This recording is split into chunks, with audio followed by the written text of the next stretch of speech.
Sampai akhirnya, Marhamah membuka kotak hadiah dari calon ibu mertuanya. Ia benar-benar terdiam saat mengetahui isi di dalamnya bukan uang mahar sebesar 180.000 yuan seperti yang dijanjikan, melainkan hanya selembar surat utang. Saat itulah ia akhirnya percaya pada perkataan ibunya. Selama ini, calon ibu mertua dan kekasihnya ternyata memang sudah merencanakan sesuatu di belakangnya. Semua itu bermula 2 hari sebelumnya. Tiba-tiba saja Marhamah menerima telepon dari kekasihnya. Dengan suara penuh kegembiraan, pria itu mengatakan bahwa ibunya baru saja memberitahu kalau Marhamah sedang hamil. Marhamah langsung terkejut. Ia masih datang bulan dan jelas tidak sedang mengandung sama sekali. Namun mendengar nada bahagia dari kekasihnya, ia tidak tega mengatakan kenyataan yang sebenarnya. Setelah menutup telepon, Marhamah langsung bertanya kepada ibunya, mengapa berbohong kepada kekasihnya. Sang ibu pun menjelaskan bahwa sejak awal ia memang tidak pernah menyetujui hubungan mereka. Menurutnya, Marhamah sudah terlalu dibutakan oleh perhatian murahan dari pria itu. Karena itulah ia sengaja berbohong soal kehamilan. Ibunya berkata, jika pria itu benar-benar tulus mencintainya, maka tanpa perlu memanfaatkan alasan kehamilan pun, ia tetap akan memenuhi janji memberikan mahar sebesar 80.000 yuan dan membeli rumah pernikahan. Jika semua itu benar-benar dipenuhi, maka ia tidak akan lagi menghalangi pernikahan mereka. Mendengar itu, Marhamah langsung marah dan menuduh ibunya terlalu berlebihan. Ia merasa ibunya hanya memandang rendah keluarga kekasihnya yang miskin. Menurutnya, kekasihnya pasti akan marah besar jika tahu semuanya hanyalah kebohongan.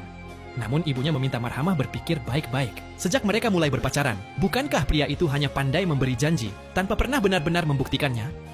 Sang ibu juga mengatakan, jika keluarga pria itu benar-benar memenuhi janji soal mahar dan rumah pernikahan, ia bukan hanya akan merestui hubungan mereka, tetapi juga memberikan mas kawin balik sebesar 500.000 yuan dan sebuah villa untuk putrinya.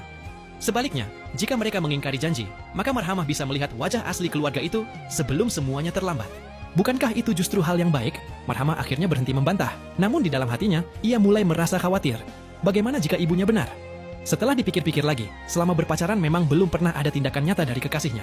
Saat baru jadian dulu, pria itu bahkan mengatakan dirinya hanya memakai uang hidup sebesar 500 yuan setiap bulan. Ia mengaku orang tuanya mengajarkan bahwa laki-laki harus hidup hemat setelah punya pasangan agar belajar bertanggung jawab. Meski begitu, ia tetap berjanji akan bekerja sambilan supaya bisa mengajak Marhamah makan enak setelah menerima gaji.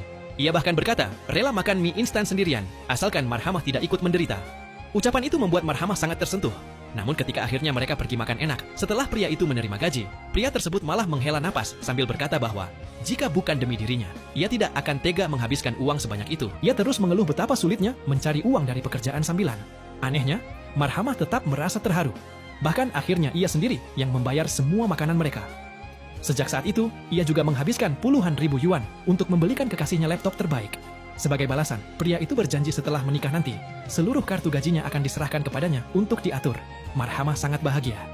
Baginya, selama pria itu mencintainya,